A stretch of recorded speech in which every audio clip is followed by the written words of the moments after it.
Hi, my name is Colette McKillop, and welcome to my small town, Mayerthorpe. The residents of Mayerthorpe are just regular rural folk. We have lots of hard-working, fun-loving, community-minded people. Our roots are in agriculture, and we celebrate the pioneer spirit. Our streets are still graveled and tree-lined, and our main street shuts down at 6 p.m. Our residents are excellent examples of how a small town can thrive, and we're proud of our community. But when I think of a hero, there is one person who comes to mind immediately: Margaret Thibault. And she was just such a great link between the detachment and the community, and she drew the members out of the office and into the community to become part of the community just through her actions and her activities and the things she invited members to. She was always involved, whether it was kindergarten to start with. Later on, her and her husband were in the Lions, and she was very involved in that. Of course, we all know her as being editor and community leader of the Mayerthorpe Freelancer, and then always involved in many other projects. She just brought such an air of positivity. I don't know what word applies because it's hard to capture it. Just always upbeat and always excited to be there and always excited to see new members coming into the community. On March 3rd, 2005, the unthinkable happened. The tragic shootings of 4 RCMP officers, Constable Peter Sheeman, Constable Anthony Gordon, Constable Leo Johnston, and Constable Brock Myrell. In the days that followed, our little community was thrown into complete turmoil. We were on center stage, and the whole world was watching. Certainly the major project that she's been involved with is the Fallen 4 Memorial Park. When I heard shots fired, officer down, my very first thought was, we will all need each other. I didn't know how bad it was. I never ever dreamt it was as bad as it turned out to be. But I thought, even if our officers are injured, we will all need each other. It was the very first thought that came to mind. And she was just a driving force behind setting up and working and holding the group together, talking with the group. A real leader. I don't mean to belittle the work done by the other committee members, because everybody did such a fantastic job. But there's no mistaking that Margaret was the driving force behind everything that was done for the park. I felt in my heart, and I could see it in a lot of other people's hearts, that they didn't want to be defined or defeated by what happened that day. And so we will show ourselves and the world and our community the strength that lies within. To see her at work with this committee, to see the things that she accomplished, was absolutely amazing. And she brought her own brand and her own set of values to this committee. And I've said many times that I've never been a part of a committee that accomplished so much in such a short time as this committee. She worked tirelessly with the families and organized the community memorial.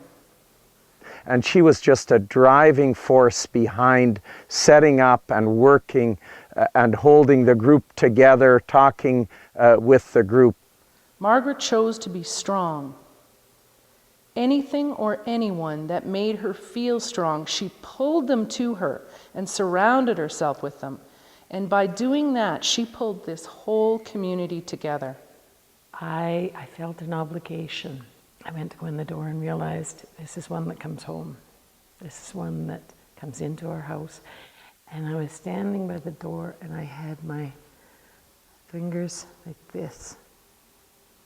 And I could feel my heartbeat really pounding. And there was, every heartbeat, there was somebody with me. I was never in this alone. I never volunteered alone. I never made a decision alone.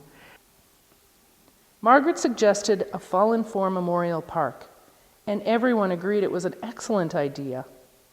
A park would be available to anyone who wished to visit and pay their respects. And somebody needed to take the initiative to bring everybody together And it's not you're doing it yourself at all. You're just bringing everybody together. You're spearheading the group coming together. And so then you get to realize more and more, there's more to do, we can do it. There's more to do, we can do it. And by doing that, she pulled this whole community together. She tagged along with the CFCW Roadshow and visited every town within the CFCW listening area for 2 months, selling square-foot blocks for the Fallen Four Memorial Park. Margaret organized what has become an annual event here in Mayerthorpe, the RCMP Memorial Hockey Game and Auction. She spoke on behalf of the Society at numerous events across the province. In July of 2008, the Fallen Four Memorial Park was officially opened.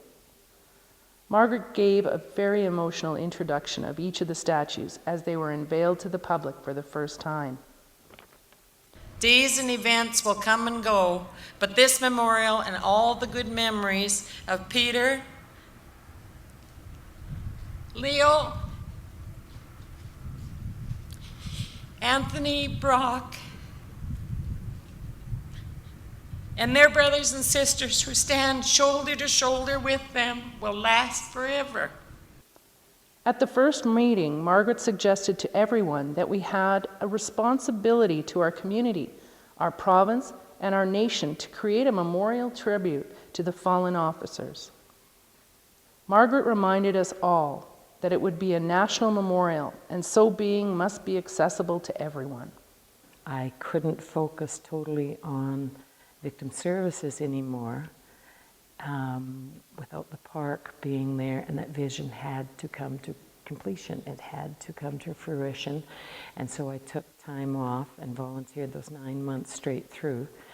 Again, as much as everybody worked extremely hard to get this done, it was unmistakable that Margaret was the driving force behind getting things done, getting them done properly, getting them done with care, and getting them done on time. What happened was we got the park going and up and running. It's amazing the impact it has had on the community in a healing sense.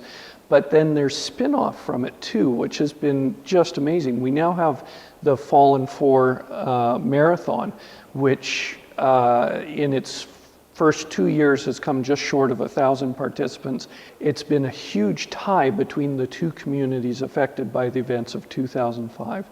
Whitecourt and Mayerthorpe have 40 kilometers between them, but this one event has really bridged the gap. And we can't give 100% of the credit to Margaret for this. It's another committee that does it, but it truly is a spin-off of the park and what the park means to the communities, and it's carried on to events, not just the marathon, but other events like that as well.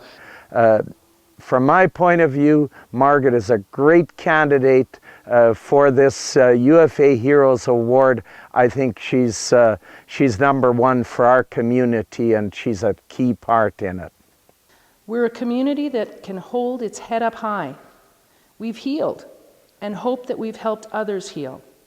And that's all thanks to Margaret Thibault, my small town hero. The first thing is that growing up, our father always told us that you need to pay rent for the space you take on this earth. And that rent is in the form of doing something good for somebody or volunteering. And that's what it's all about.